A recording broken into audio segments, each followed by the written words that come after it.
안녕하세요. 미스 케일입니다. 하나님의 말씀은 사흘 동안 밤낮 먹지도 마시지도 말게 하십시오. 나와 내 시녀들도 그렇게 금식하겠습니다. 그렇게 하고 난 다음에는 법을 어기고서라도 내가 임금님께 나아가겠습니다. 그러다가 죽으면 죽으렵니다. 에스더 4장 16절 말씀. 이번 시간에는 에스더 이야기 두 번째, 모르드게와 에스더 말씀을 주제로 하나님의 말씀을 함께 배워요. 아하수에로 왕은 하만을 높여 귀족들 가운데서도 가장 높은 자리에 앉혔습니다. 왕의 명령에 따라 왕궁의 모든 신하들은 하만 앞에서 무릎을 꿇고 절을 했습니다. 그러나 모르드게는 절을 하지도 않았으며 무릎을 꿇지도 않았어요. 모르드게는 십계명을 지키는 유대인이었어요. 그는 하나님 외에 아무에게도 절하지 않고 경배하지 말라는 계명을 지켰습니다. 하만은 모르드게가 자기에게 절하지 않는 것을 보고 매우 화가 났습니다. 그는 모르드게가 유대인인 것을 알고 모르드게만 죽이는 것으로는 충분치 않다고 생각하여 아하수에로 왕국에 있는 모든 유대인, 곧 모르드게의 민족을 다 죽여 없앨 방법을 찾았습니다. 하만이 아하수에로 왕에게 말했습니다. 이 나라에 왕의 법은 지키지 않고 자기들의 풍습과 법도만 지켜 행하는 민족들이 있습니다.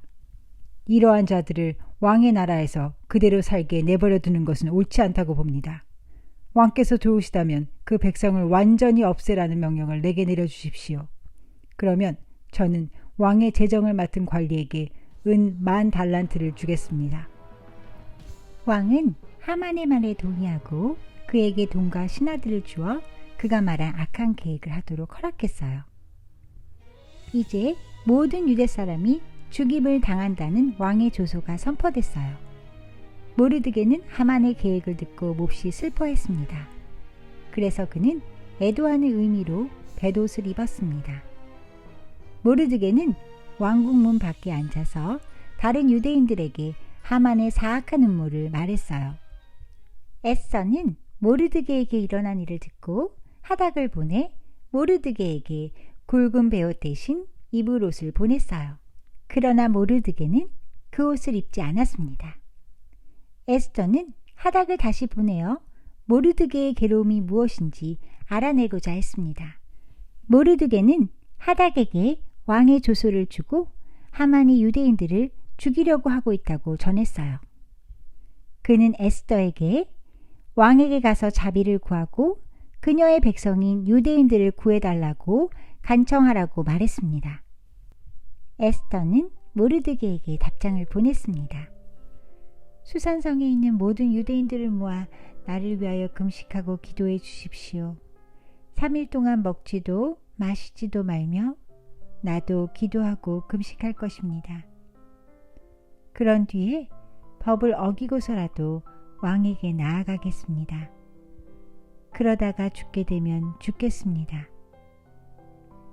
모든 유대인들은 사흘 동안 금식하며 하나님께 기도했어요.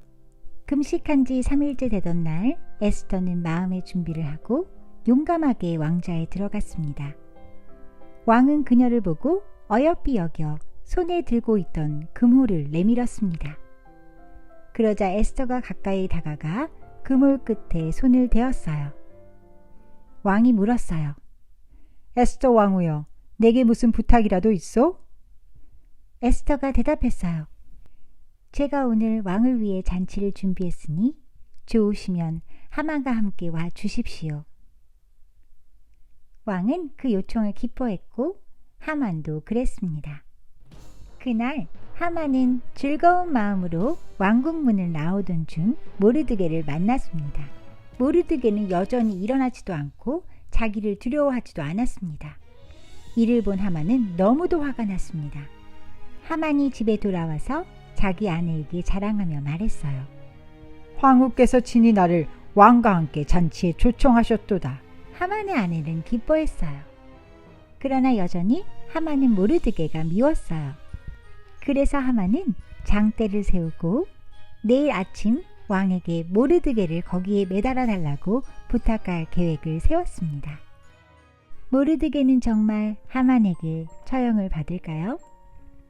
유대인들은 죽음을 당할까요? 하나님은 모르드게와 에스더를 사용하셨어요. 하나님께서 그들을 통해 유대 백성을 어떻게 구하시는지 에스더 이야기 3번째 시간에 함께 배워볼게요. 다음 시간에 다시 만나요. 안녕히 계세요, 친구들.